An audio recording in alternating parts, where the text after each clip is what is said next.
Good morning, ladies and gentlemen. As kids growing up, some of us played sports, or maybe you were cheerleaders on a dance team.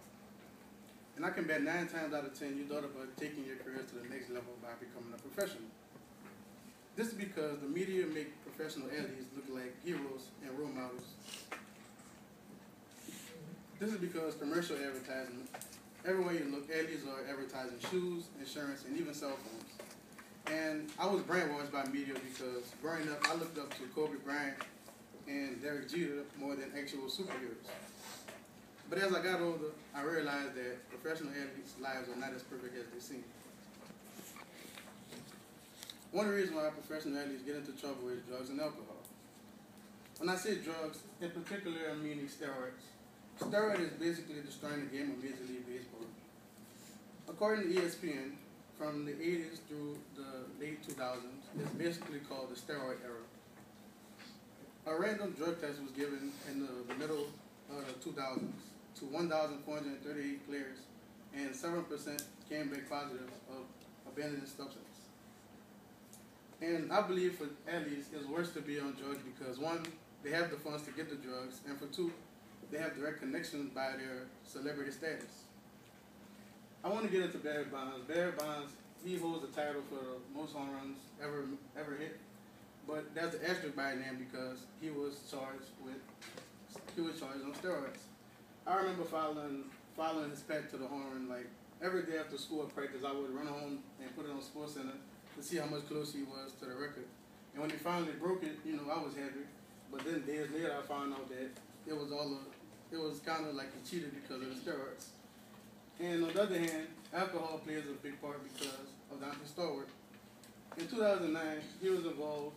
He was driving under the influence, and he hit an innocent pedestrian and was charged with manslaughter. He did 30 days in jail. He did countless hours of community service, and he was let off. And I feel like it was just like a slap on the wrist because of his status. Another reason professional athletes get into trouble is because of sexual conflict. These two men, Ben Roethlisberger and Kobe Bryant, are both star athletes, meaning they have a target in their back. Now, nobody really knows what happened in each of the situations. Maybe it could have been a situation when just in the wrong place at the wrong time, or it could have been a misunderstanding between both parties. Or the saddest part, it could have been that the women wanted recognition, or maybe even settlement money or publicity. Last but not least is social networks. Social networks, we use it to interact with friends and family, but professional athletes and college players, they use it to trash talk with their opponents and negative fan comments.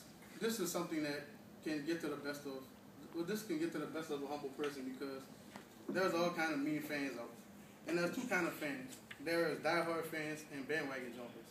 Diehard fans are fans that are there for you no matter what, win or lose. And bandwagon are fans that when they're on your side when you're winning, but they're the first one to bash you when you're just doing bad. This is why a lot of college coaches are monitoring their players' accounts. And one of the craziest Twitter incidents that I ran across was in 2009.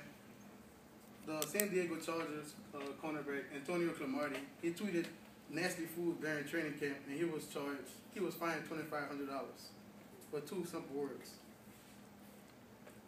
To bring things to a close, drugs and alcohol, opposite sex conflict, and social networks are just a few things that get professional athletes into trouble. My take-home message is for everyone.